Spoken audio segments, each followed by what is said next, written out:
오늘 종료주일 예배를 드리는데요. 여러분, 종료주일의 신앙적 의미를 간단하게 정리하면 무엇일까요? 그것은 예수님께서 들어오심, 이렇게 말할 수 있습니다. 예수님께서 예루살렘 성에 들어오셨습니다. 사람들은 옷을 벗어서 길에 깔고 종려나무 가지를 흔들면서 호산나 찬송을 불러서 예수님을 영접하였습니다. 간절히 바라기는 우리 영락교회, 또 영락교회 성도님들 한 분 한 분의 마음에, 이 땅에 주의 이름을 부르는 모든 경건한 성도들의 심령에 우리 예수님께서 들어오시기를 원합니다. 그리고 모든 이들이 마음의 두 손을 다 들어서 우리 예수님을 영접하는 아름다움이 있기를 간절히 원하는 것입니다. 자, 그럼 여러분, 예수님께서는 왜 오셨나요? 이렇게 질문하면 그 대답은 우리를 구원하시기 위해서입니다. 예수님께서는 구원의 은총을 가지고 오셨습니다. 그 예루살렘에서 십자가를 지셨고 그 예루살렘에서 부활하셔서 생명의 길을 여셨습니다. 하나님의 은혜를 따라서 부르심 받은 이들은 주께서 열어놓으신 생명의 길을 걸음으로써 죄로부터 용서되고 하나님의 자녀가 되고 영원한 생명을 얻게 되었습니다. 하나님께서 우리들에게 그 큰 은혜를 허락해 주심에 대해서 진심으로 감사와 영광과 찬송을 올려드리는 것입니다. 자, 그런데 여러분, 예수님께서 구원을 가져오셨다고만 생각하지 사람들은 잊어버리고 사는 게 있습니다. 그것은 예수님께서는 사람들이 별로 관심 가지지 않는 것을 하나 더 가져오셨는데, 그것은 심판과 멸망이라고 하는 것입니다. 예수님께서 구원의 은총을 가지고 오셨다는 말을 뒤집으면 심판과 멸망을 가져오셨다, 이렇게 표현할 수 있습니다. 이게 예수님의 양면성이라고 하겠습니다. 이것에 관해서 요한복음 3장 18절은 다음과 같이 기록하고 있습니다. 그를 믿는 자는 심판을 받지 아니하는 것이요 믿지 아니하는 자는 하나님의 독생자의 이름을 믿지 아니함으로 벌써 심판을 받은 것이니라. 예수님을 구주로 믿는 사람은 구원의 은총을 얻겠지만 그렇게 하지 아니하는 사람은 예수님으로 인하여 오히려 심판받게 되고 멸망한다고 말씀하신 것입니다. 이 누가복음 21장 말씀은 심판과 멸망에 대한 이야기인데 그 앞에서부터 계속 이어지고 있지요. 그런데 그 출발점이 어딘가 하면 예루살렘 성전이 얼마나 웅장하고 아름다운가에 대한 사람들의 감탄으로부터 시작이 되고 있습니다. 여러분, 오늘 읽지는 않았지만 그 위로 올라가셔서 21장 5절을 보시기 바랍니다. 어떤 사람들이 성전을 가리켜 그 아름다운 돌과 헌물로 꾸민 것을 말하며, 이렇게 되고 있죠. 이 예루살렘 성전은 당시 대단했습니다. 헤롯 대왕이 BC 20년에 건축을 시작을 해서 무려 84년 동안 시간이 걸려서 완공된 게 이 성전입니다. 헤롯이 죽고 나서도 계속 공사가 이어졌고 예수님께서 이 성전에 드나드실 때는 거의 50여 년째 성전 공사가 계속되고 있던 때였습니다. 그러니 규모가 굉장하죠. 가로 세로가 몇 메터씩 되는 돌을 동원해서 쌓아 올리는데 얼마나 감탄이 나오는지 사람들은 거기 지금 마음이 빼앗긴 것입니다. 그들의 눈앞에 굉장한 게 지금 펼쳐져 있으니까 거기 매료되었습니다. 그런데 여러분, 성전의 마음을 빼앗기고 있는 그들에게 예수님께서는 눈앞에 있는 것에 매혹당해서는 안 되고 눈을 들어서 미래에 있을 일을 바라보아야 한다는 걸 가르치십니다. 그게 21장 6절 말씀이죠. 너희 보는 이것들은 지금 현재 눈앞에 있는 성전을 말합니다. 날이 이르면, 이거는 미래를 말하는 것입니다.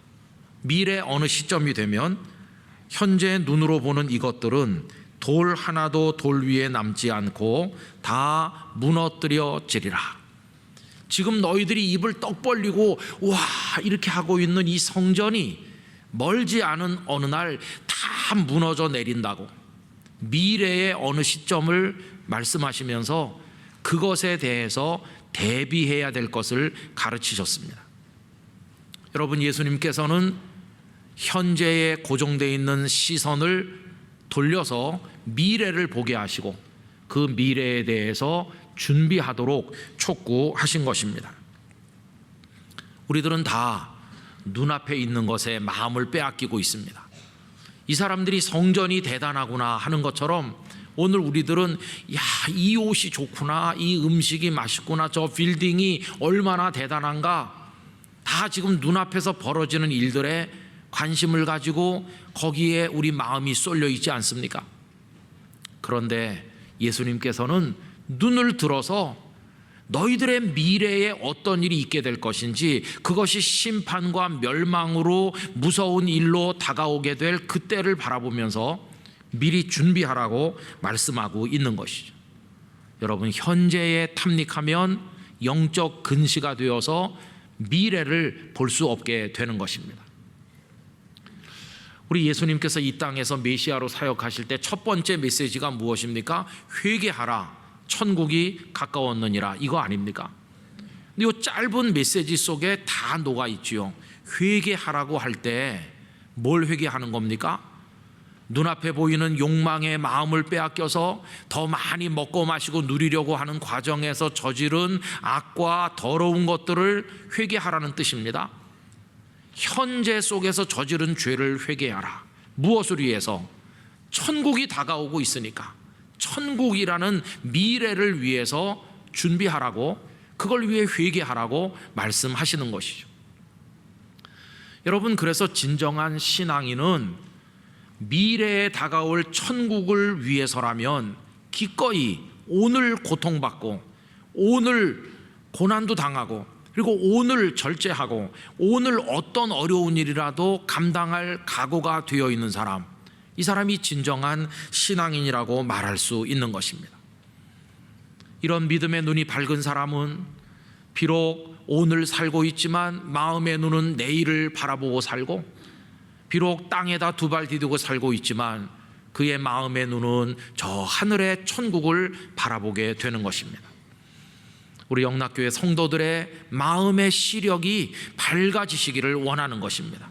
그래서 눈앞의 것들을 보면서 그 욕망의 마음이 빼앗겨 있어서는 안 되고, 눈을 들어서 다가오는 미래를 바라볼 수 있어야 되는 것이죠. 여러분, 그러면 그 미래가 심판과 멸망이라는 모습으로 무섭게 우리에게 다가온다고 한다면 우리들 어떻게 준비할 수 있습니까? 아침에 엄마들은 참 바쁩니다. 아이를 깨워서 또 씻겨서 옷을 입혀서 먹을 걸 먹여서 가방을 챙겨 숙제에 빠진 거 없는지 다 챙겨서 아이를 학교로 보냅니다. 아이 녀석이 가방 둘러매고 갔다 올게 그러면서 대문을 열고 뛰쳐나갈 때 엄마가 그 아이에게 한마디 던지는 게 있어요. 얘야, 조심해, 조심.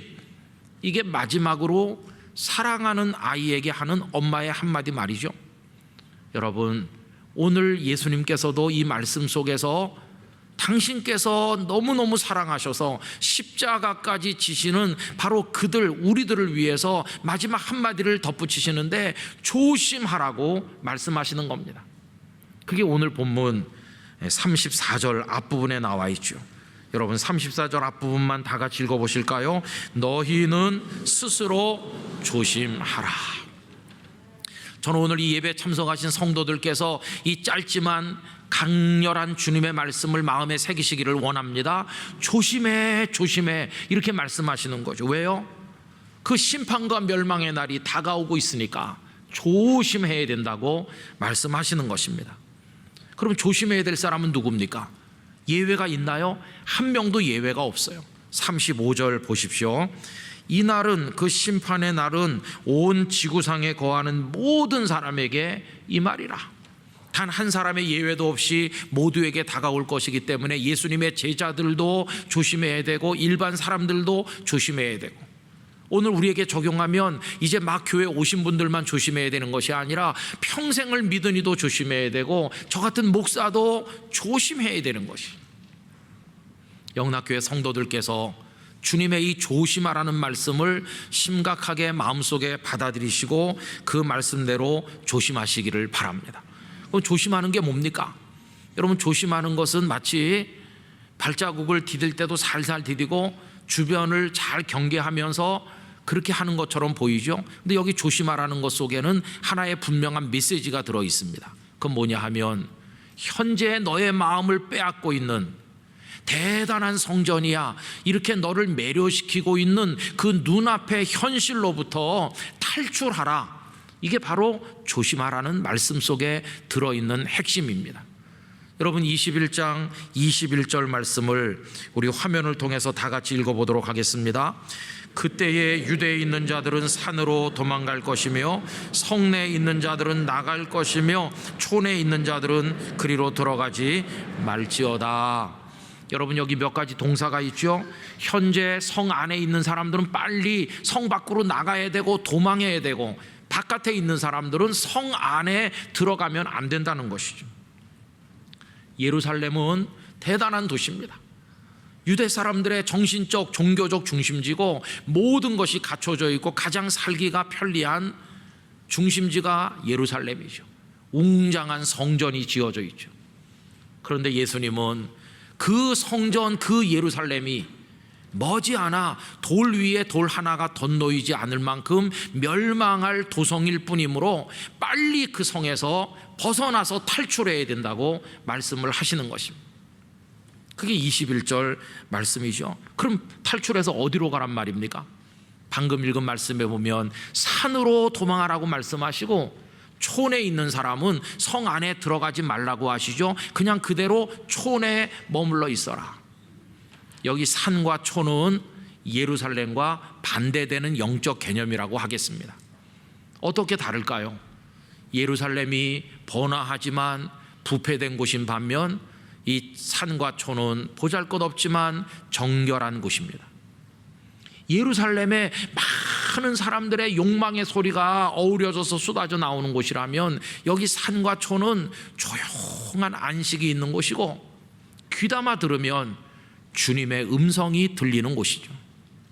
예루살렘은 욕망에 눈먼 사람들이 거기서 자기 욕망을 달성하기 위해서 다투고 갈등하는 곳이라면, 여기 산과 촌은 세상 모든 것을 가질지라도 하나님의 은혜가 없으면 안 되는 줄로 알고 경건하게 하나님 앞에 무릎 꿇는 이들이 모여드는 곳, 거기가 바로 산과 촌이라고 말할 수 있을 것입니다. 주께서는 이 예루살렘의 부패된 삶을 빨리 박차고 탈출해서 이 산과 촌으로 가야만 살 수 있다고 말씀하시는 것입니다. 그래서 여러분, 둘 중 하나입니다. 예루살렘에 남아있다가 멸망하든지, 아니면 예루살렘을 벗어나서 산과 촌에서 구원을 얻든지, 둘 중에 하나입니다. 그런데 오늘 여기 이 말씀은 예수님께서 이 말씀을 하시고 얼마 지나지 않아서 현실 속에서 다 이루어졌죠. AD 67년부터 유대 전쟁이 시작이 되었고 3년 후 AD 70년 됐을 때 로마 장군 티투스에 의해서 예루살렘이 완전히 함락되었습니다. 성전이 다 무너져서 돌 위에 돌이 포개지지 않을 정도로 멸망하였습니다. 가이사랴의 감독이면서 역사가인 유세비우스의 글에 의하면 그 전쟁통에 110만여 명이 죽었고 포로가 되어서 노예로 끌려간 사람이 무려 9만 명이나 된다고 기록하고 있습니다. 유세비우스는 그 처참한 상황을 기록하면서 21장 23절 24절 말씀을 인용하고 있는데, 여러분 23절 24절 말씀을 보십시오. 얼마나 그날이 참혹한 심판의 날이었는가를 말씀하죠. 그날에는 아이벤 자들과 젖먹이는 자들에게 화가 있으리니 이는 땅에 큰 환난과 이 백성에게 진노가 있겠음이로다. 그들이 칼날에 죽임을 당하며 모든 이방에 사로잡혀 가겠고 예루살렘은 이방인의 때가 차기까지 이방인들에게 밟히리라. 이 말씀 그대로 멸망한 것입니다. 그러면 또 한 부류는 누가 있을까요? 예수님의 이 말씀을 기억을 해서 로마 군이 예루살렘을 향해 진격할 때 이 성을 탈출할 때가 되었다고 생각하면서 더 이상 성전 건물 이런 데 미련두지 아니하고 벗어난 사람들이 있지요. 살아남은 이들이 있는 겁니다. 그들은 요단강 건너쪽 펠라라는 곳으로 옮겼고 거기서 심판을 면하였습니다. 역시 그들에 관해서 이 유세비우스가 또 기록한 게 있는데 길기 때문에 뒤에 짧은 내용만 읽어보도록 하겠습니다. 그 성이 로마인들에게 함락되고 멸망되려 할 때에 하나님의 천사가 그 도성이 곧 멸망되리니 그 성에서 옮기라 함을 모든 제자에게 미리 알리셨느니라. 우리 주님께서 옛날 말씀하셨지, 예루살렘이 무너진다고 하셨지. 이걸 기억하는 성도들에게 성령께서 깨우쳐 주신 것입니다. 이 성을 벗어나야 되겠다. 그 다음을 계속 읽어보면 그들은 위에서 언급한 요단강 건너편 도시인 펠라에서, 이 펠라라는 작은 곳으로 옮겨가서 거기서 이민자로 체류했다. 거기 가서 나그네처럼 머물면서 그 재난을 피했다는 것입니다. 그리고 이 도시는 데가볼리의 한 도시라고 말한다. 성도 여러분, 주님의 경고의 말씀을 들은 사람들은 산과 촌으로 피해서 살고, 주님의 경고를 무시했던 사람들은 예루살렘에서 멸망한 것을 역사가 보여주고 있는 것입니다. 오늘 함께 예배하는 성도님들께서 조심해야 된단다 말씀하시는 예수님의 음성을 여러분 영혼 깊숙이 아로새기시게 되기를 부탁드립니다. 이 첨단 과학 문명의 세계, 즐길 게 너무 많은 우리 눈앞에 이 세상이 바로 예루살렘과 같은 것입니다. 언젠가 예루살렘이 무너질 거라는 말씀처럼 이 세상이 멸망할 날이 있을 것입니다. 이 세상이 무너지는 것, 그것뿐만 아니라 저를 포함해서 우리 각자의 인생이 무너지는, 이 땅의 삶이 끝나는 날이 언제일지 모르지만 우리들에게 있는 게 아닙니까? 여러분, 여러 시간을 달려도 지치지 않는 에너지가 넘치는 마라토너도 달리기는커녕 손가락 하나 들 기력이 없는 마지막 날이 오는 겁니다. 세상의 모든 학문을 가슴에 품고 총명하기 이를 데 없는 석학이라 할지라도 의식이 흐려지는 때가 오는 겁니다. 명령 한마디로 천군만마를 호령하던 대장군들도 저 위에서 내려진 명령 하나, 내게로 오라 하시는 하나님의 명령을 거역할 수 없게 되는 날이 오게 되는 거 아닙니까? 모든 잔치는 끝날 때가 있는 것입니다. 세상 모든 것은 다 그렇게 종결될 때가 있는 것입니다. 그것이 오늘일는지 그것이 내일일는지 아무것도 알 수 없는데, 눈앞에 예루살렘의 매력에 도취돼서 그 욕망의 늪에 몸을 담그고 허우적댄다면 그 심판과 멸망을 어떻게 피할 수가 있나요? 우리 주님께서는 이 경고를 듣고 거기서 나가야 된다고 말씀을 하신 것입니다. 창세기는 이미 이 사건이 소돔과 고모라에서 이루어졌음을 알려주죠. 소돔과 고모라가 하나님의 유황불에 멸망할 때 하나님께서는 롯의 가족들에게 서둘러 빠져나가라고, 그리고 뒤를 돌아다보지 말라고 경고하셨는데, 롯의 예비 사위들은 그 경고를 농담으로 여기다가 거기서 멸망했고, 롯의 아내는 미련을 떨치지 못한 채로 뒤를 돌아다보다가 소금 기둥이 되었습니다. 그런데 보세요, 그 소돔성에서 멀리 떠나 살고 있던 산과 촌이라고 할 수 있는 들판에 머물던 아브라함은 어떻게 되었나요? 그는 거기서 안전하였습니다. 그는 거기서 하나님과 동행하였습니다. 멸망하는 소돔성과 멀리 떨어져 살면서 하나님을 바라보던 이 아브라함, 멸망할 예루살렘과 예루살렘 바깥에 산과 촌으로 옮기라고 하는 그 우리 주님의 말씀, 이게 다 얼마나 잘 맞고 있는가를 확인할 수 있지 않습니까? 저는 우리 성도님들 모두가 이제부터 남은 삶을 예루살렘에서 탈출하고자 하는 삶으로 살아나가시게 되기를 바랍니다. 그러기 위해서 비상배낭을 챙기셔야 되는 것이, 이제는 벗어났던 옷을 다시 입어야 되고 풀어놓았던 허리띠를 동여매야 되는 것이고, 이제는 벗어 던졌던 신발을 찾아서 끈을 꽉 묶고 하나님의 명령이 있으면 언제라도 출발할 수 있도록 깨어있는 가운데 남은 인생을 살아야만 된다는 것입니다. 여러분, 오늘 예수님께서 우리에게 주시는 당부의 말씀 36절 다 같이 소리내서 읽도록 하겠습니다. 이러므로 너희는 장차올 이 모든 일을 능히 피하고 인자 앞에 서도록 항상 기도하며 깨어 있으라 하시니라. 아멘. 항상 기도하고 깨어 있으라고, 이 말씀을 그대로 실천하시게 되기를 부탁드립니다. 이게 바로 영적 배낭을 차리는 것입니다. 비상 배낭을 꾸리는 일이 될 것입니다. 그런데 여러분, 문제는 뭐냐 하면 우리 마음이 다 흐트러져 있어요. 마음이 둔해져서 안일해 있는 게 문제입니다. 그래서 34절에서 조심하라고 하지 않았습니까? 우리 34절 다 같이 읽어보겠습니다. 너희는 스스로 조심하라. 그렇지 않으면 방탕함과 술취함과 생활의 염려로 마음이 둔하여지고 뜻밖의 그날이 덫과 같이 너희에게 임하리라. 도둑이 덮치는 그날을 모르듯이 숲을 속으로 걸어가는데 갑자기 덫이 확 이렇게 덮치는데 그 순간을 모르듯이 언제 그날이 올는지 알 수 없으니 조심하라. 근데 마음이 둔해지는 게 문제예요.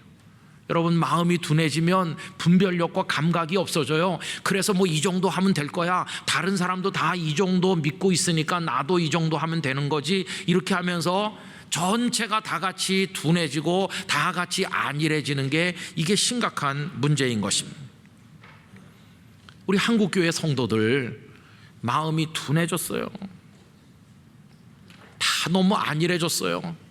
다 고여있는 물이 썩는 것처럼 심령이 썩고 교회가 썩는 경우가 너무나 많아요.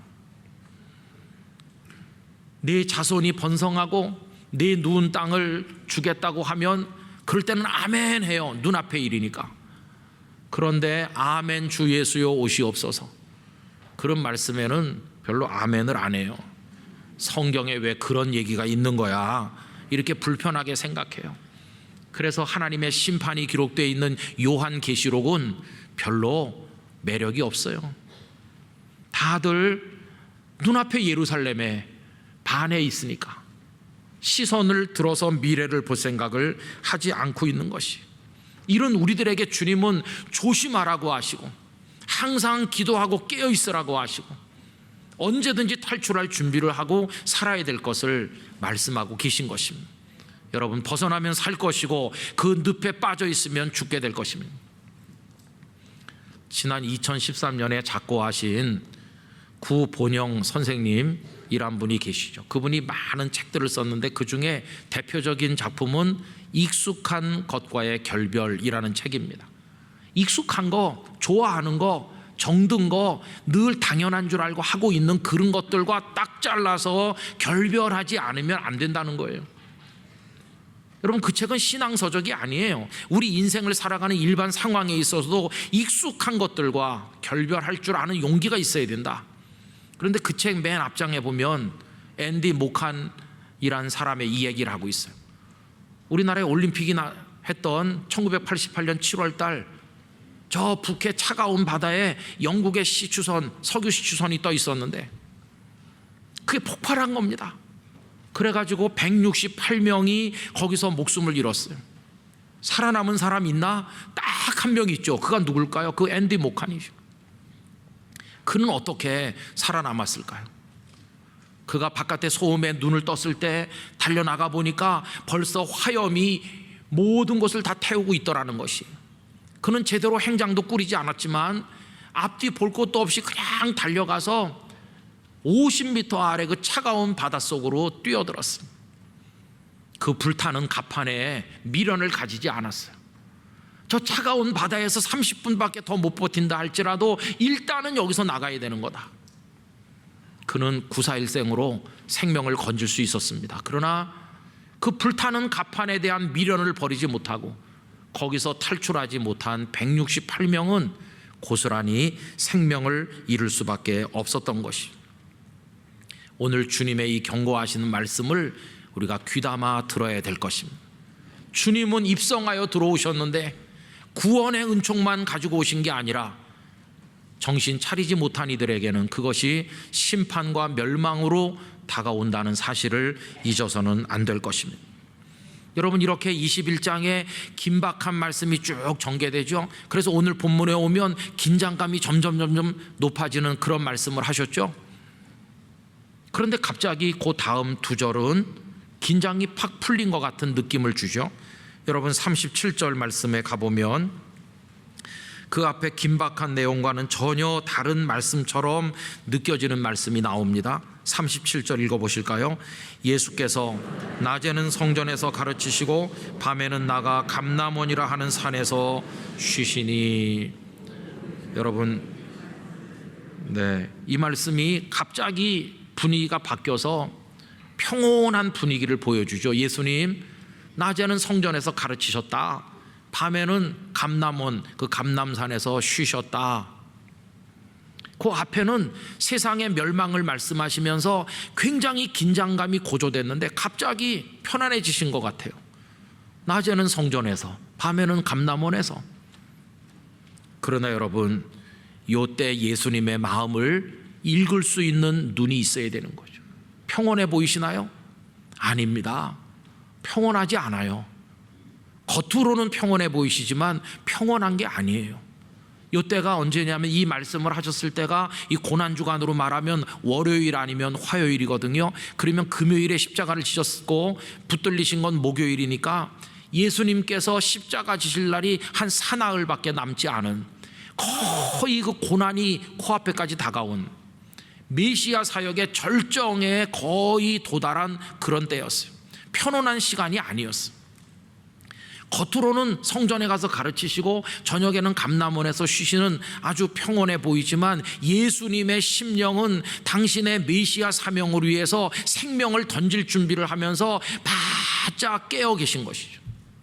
사람들은 이 땅의 성전을 보며 감탄하지만 예수님은 하늘의 성전을 보고 계셨고, 사람들의 열광하는 소리에 귀 기울이는 이들이 있지만 예수님은 그 메시아 사명을 말씀하시는 하나님의 음성에 귀 기울이고 계시고, 어리석은 제자들은 예수님께서 예루살렘에서 왕이라도 되시면 자신들도 한 자리 할까 이런 기대를 가지고 있지만 우리 예수님의 눈에는 저만치 있는 골고다 언덕의 십자가가 바라보이던 바로 그때였습니다. 평온한 듯하지만 우리 주님은 깨어 계셨고 사명을 향해 마지막 걸음을 옮기시는 중이었습니다. 여러분, 오늘 우리도 그렇습니다. 겉으로 보면 평온해 보여요. 주일날은 교회 오고 집에 갔다가 회사에 가고 학교에 가고 또 집에 오고 겉으로는 너무 평온한 것 같지만 그 평온함이 안일함이나 또 마음의 둔함이나 게으름으로 연결돼서는 안 될 것입니다. 여러분, 겉으로는 평온한 일상의 옷을 입으시기 바랍니다. 그러나 그 옷을 들추면 그 속에는 십자가 정병이 있는 갑주가 나와야 되는 것이죠. 우리들은 깨어서 갑옷을 입고 그 위에는 평온한 일상의 옷을 입지만 언제나 깨어서 주님을 바라보는 성도가 되어야만 할 것입니다. 여러분, 그날이 멀지 않았어요. 그날이 오늘일지 내일일지 모르고 우리 각자의 인생의 저녁이 때가 저물 시간이 언제일지 몰라요. 잠시 후에 우리 부를 찬양, 때 저물어서 날이 어두니. 인생의 저녁이 곧 올 것이에요. 두려운 날이죠. 그러나 깨어서 준비한 사람에게는 두려움이 없을 줄로 믿습니다. 구주여 나와 함께 하소서. 이제는 우리 모두가 깰 때가 됐어요. 지난 만 2년이 넘는 기간 동안 코로나로 고통받으면서 예배당에 못 오는 성도가 너무나 많아요. 집에서 스크린으로 드리는 예배 벌써 다 흐트러지고 예배를 드리긴 드리지만은 하나님을 제대로 예배하지 못한 지가 오래됐어요. 여러분, 이대로 계속 지나서는 이제 안 되는 것이죠. 영락교회 성도들이 다시 깨어 일어나게 되시기를 바랍니다. 이제 다시 옷을 입으셔야 되고 허리띠를 동여 매셔야 되는 거예요. 이제는 신발을 신고 이 배단위 광장을 밟으셔야 되는 것이에요. 목사님, 그래도 나는 코로나가 무서운데 마스크 5개 끼고 오셔야 되는 거예요. 그런 용기가 필요해요. 다 일어나서 주님의 복음을 위해서 나설 때가 된 것이에요. 언제까지 우리가 마음이 둔하여진 채로 앉아 있을 것인가? 오늘 주님께서 하시는 말씀을 듣고 다 딱 깨어 일어나는 성도들이 되시기를 기원하는 것입니다. 그렇게 살다가 주께서 우리를 부르시는 날이 저무는 그때가 오면 두려운 것이 아니라 오래오래 준비된 사람처럼 찬송하면서 우리 주님의 품에 안기게 되기를 간절히 축원합니다.